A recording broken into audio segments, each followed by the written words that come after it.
Coming up next, we're going to meet two local authors who are making waves in the literary, well, I can't speak today, world. You know what I'm saying? With their fantasy novels. You're going to love this. We'll be right back.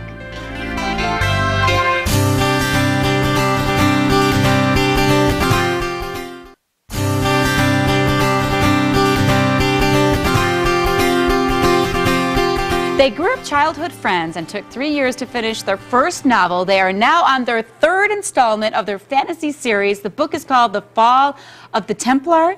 They are Derek Benz and John Lewis. It's good to meet you both. And you both live here. I'm going to pick your brains like crazy because I have two boys. Awesome. Talk about what the books are about, because all the kids are into, you know, especially boys. You got to get their attention right off the bat. Well, we grew up humongous fans of like C.S. Lewis's Narnia and Lord of the Rings, and so we basically wanted to capture our own childhood growing up in really small towns in the Midwest where we got to wander around all day in the forest out back behind Derek's houses. I got to do that too in Illinois. It was awesome, and so we combined our childhood with all those great mythologies from C.S. Lewis and Tolkien and mixed them together and out popped these books. Oh, that is awesome. And you said it's kind of geared towards what age group would you say? About 8 to 12, I think. 8 to 12? Yeah, those are the ages that John and I really were introduced to it ourselves, and we just sort of wanted to recreate that for other kids as they grew up. And do you find living here, unfortunately, the days of us going a mile to Secret Valley, as we called it, and playing in the woods all day, it doesn't really exist for our kids anymore?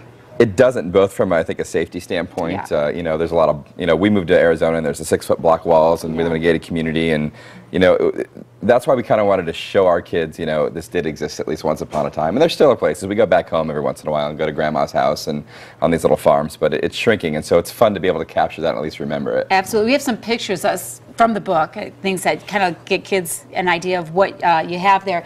And we were talking about, you know, I have boys, and unfortunately, I think boys, it's much harder to get them into reading. So you really have to kind of grab their attention right off the bat. Tell us a little bit about, like, this storyline, for example.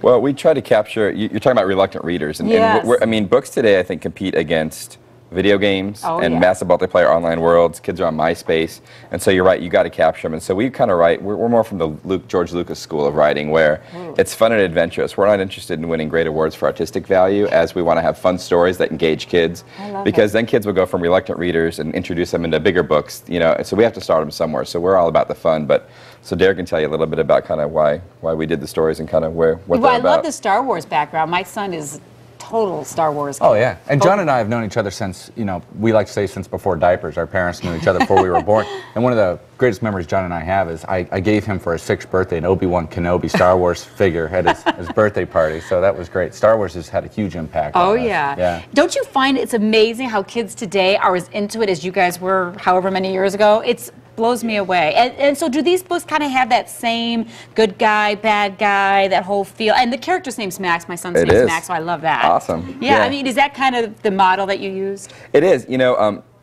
George Lucas used the model of the Templar Knights. I mean, they really did exist. It was the closest thing to Arthurian legend. So Derek and I like to dip into real-life stories. And so the story of the Jedi in Star Wars is really the story of the rise and fall of the Templar.